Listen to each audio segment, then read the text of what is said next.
জি ma'am, আসসালামু আলাইকুম। ওয়ালাইকুম আসসালাম। কিভাবে সহযোগিতা করতে পারি, কি লাগবে আপনার?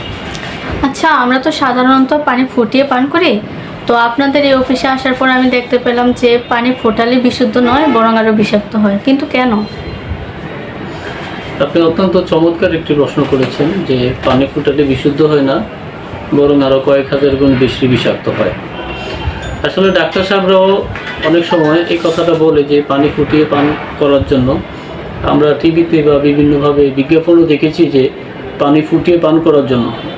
মূলত যে বিষয়টা হচ্ছে, পানি ফুটালে বিশুদ্ধ হয় না বরং বিষাক্ত হয় কেন, এটার আপনাকে প্রপার ব্যাখ্যাটা আমি দিয়ে দিচ্ছি। আপনি পানি ফুটাচ্ছেন কেন?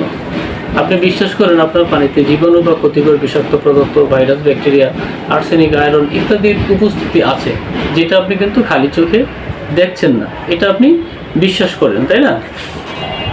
তো মূলত বিষয়টা হচ্ছে যেটা, যেহেতু আপনি জীবাণু এবং ভাইরাস, ব্যাকটেরিয়া আপনি খালি চোখে দেখছেন না, তার মানে আপনার বিশ্বাস থেকে আপনি পানিটাকে ফুটাচ্ছেন। তেমনিভাবে আমরা যদি মনে করেন চিনি অথবা লবণ জীবাণু মনে করে পানির সাথে মিশিয়ে দিই, তাহলে কিন্তু এটা যখন দ্রবীভূত হয়ে যাবে তখন সেটা আমরা দেখব না। সেটা কি দেখা যাবে ম্যাডাম? না। দেখা যাবে না। তখন আমরা এই পানিটা যদি ফুটাই, ফুটানোর পরে আমাদের পানি থেকে যদি লবণাক্ত স্বাদ অথবা মিষ্টির স্বাদটা আমরা দূর করতে পারি, তাহলে আমাদের এই ফুটানো পানিটা সার্থক। আর যদি আমরা লবণাক্ত স্বাদ বা মিষ্টির স্বাদটা যদি আরও কয়েক গুণ বেশি বৃদ্ধি পায়, তাহলে আমাদেরকে বুঝে নিতে হবে আমরা যে পানি ফুটাইছি এখানে জীবাণুর পরিমাণও কয়েক হাজার গুণ বেশি বৃদ্ধি পেয়েছে। উদাহরণস্বরূপ 100 ডিগ্রি সেলসিয়াস তাপমাত্রায় যদি পানি ফুটানো হয়, তাহলে কিছু জীবাণু মারা যায়, কিন্তু এদের মৃতদেহটা পানির মধ্যে থেকে যায়। আপনি হয়তো বা গামছা বা ওড়না অথবা কোনো নর্মাল ফিল্টার দ্বারা আপনি পানিটা ছাকার চেষ্টা করেন, কিন্তু জীবাণুটা এতটাই সূক্ষ্ম যেটা আপনার ওই সমস্ত ছিদ্র দিয়ে অনায়াসে ঢুকে যেতে পারে।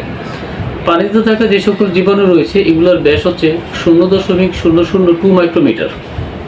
তা আপনার এটা দিয়ে কোনো অবস্থাতেই ফুটিয়ে আপনি পানিটাকে পরিপূর্ণ বিশুদ্ধ করতে পারবেন না। আর যদি আপনি মনে করেন আপনার আত্মবিশ্বাস থাকে যে পানি ফুটালে বিশুদ্ধ হয়, তাহলে আপনি ফুটিয়ে আমাকে যদি প্রমাণ করতে পারেন, আমি আপনাকে নগদ 1 লক্ষ টাকা পুরস্কার হিসাবে আপনাকে প্রদান করব। এতটুকু নিশ্চয়তা আমি আপনাকে দিতে পারি। আপনি চাইলে আমার কাছ থেকে লিখিত নিতে পারেন। আর আমাদের যে ফিল্টারগুলো আমরা ব্যবহার করি, রিভার্স অসমোসিস আরও টেকনোলজি, এটার মাধ্যমে পানিটাকে 2টা ভাগে ভাগ করে, যেটা বিষাক্ত পানি এটা একটা লাইনের মাধ্যমে ফেলে দেয়, বিশুদ্ধ পানিটাকে আলাদা করে একটা ট্যাঙ্কের ভিতরে জমা করে দেয়। আমাদের যে ফিল্টারটা রয়েছে এই ফিল্টারটার ব্যাস হচ্ছে 0.0001 মাইক্রোমিটার, অর্থাৎ এটা দিয়ে কোনো প্রকার ব্যাকটেরিয়া, ভাইরাস, আর্সেনিক কোনো কিছু যাওয়া সম্ভব না।